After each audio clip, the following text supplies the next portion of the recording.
Kathleen Burkinshaw, and I'm the author of The Last Cherry Blossom. The Last Cherry Blossom is a story about a young girl and her family living in Hiroshima during the last year of World War II. It is based on the events in my mother's life when she was 12 years old and survived the atomic bombing of Hiroshima in 1945. I'll be reading from the first chapter. "Get under your desks now," Yakamura-sensei shouted above the lonesome wail of the air raid siren. The teacher's voice did not waver as she barked this command. Her lips were pursed in a thin line, yet her hand had a slight tremor as she pointed toward the floor. My stomach lurched.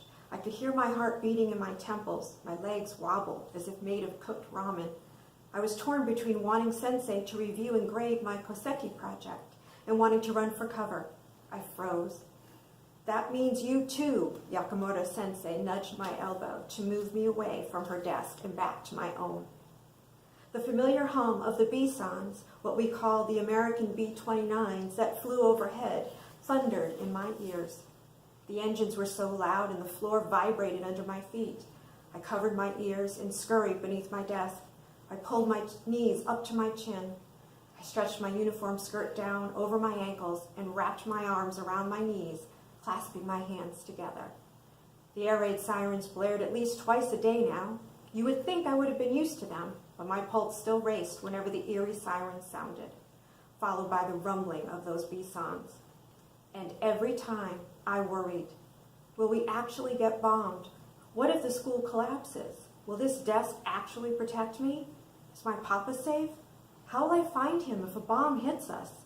Is Machiko as scared as I am in her classroom down the hall? Why do I always have to go to the bathroom when I am nervous? I heard the scraping sound of a desk moving. I looked up to see one of my classmates rocking her body back and forth. Next to her, I spotted one boy reading Shuchan manga. How can he be so calm at a time like this? I rested my chin on my knees and tried to think about something else. I blew away the stray hairs that fell out of my braid. My hair never stayed nearly braided like the other girls in my class. My stomach growled. I wonder what type of fish our maid Fumi-san will be serving for dinner tonight. I really hope that I can show my Koseki project to Yakamura-sensei when the air raid warming ends. I want to impress her with what I learned about my samurai ancestors. The all-clear siren soon interrupted my thoughts. The class let out a simultaneous sigh of relief. The cramp in my fingers made it difficult to unclasp my hands. When I did, I noticed my white knuckles had nail marks dug into them. One by one, we emerged from the shelter of our desks. I bumped my head on the desk as I moved. Ouch! The most annoying 12-year-old in my 7th grade class, Taro-kun, heard me. He shook his head and sang his all-too-familiar rhyme, Yuriko Dojiko. He laughed. Did he really think I was unaware of how clumsy I am? Yakamura-sensei announced that we would all need to go home, which we already knew. It was also a part of the daily air raid routine.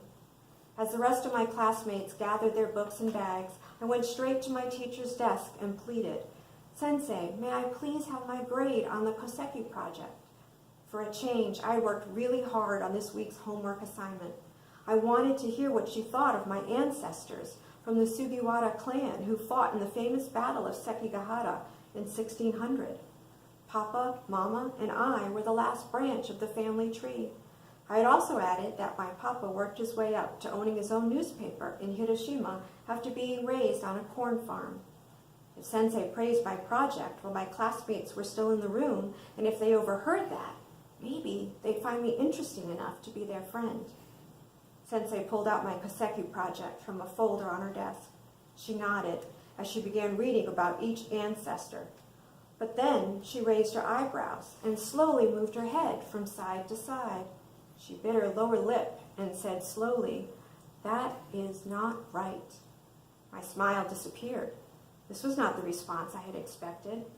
I almost blurted out the arigato I had planned, but instead I stared at her.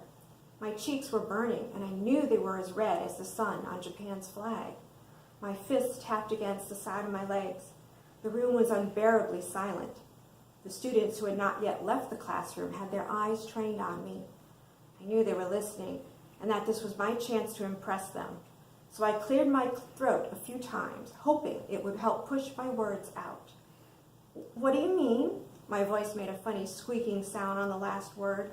At that moment, I wish I had flown away with the Bisons. My teacher stared at me. She gave me a quick, weak smile and then stood abruptly.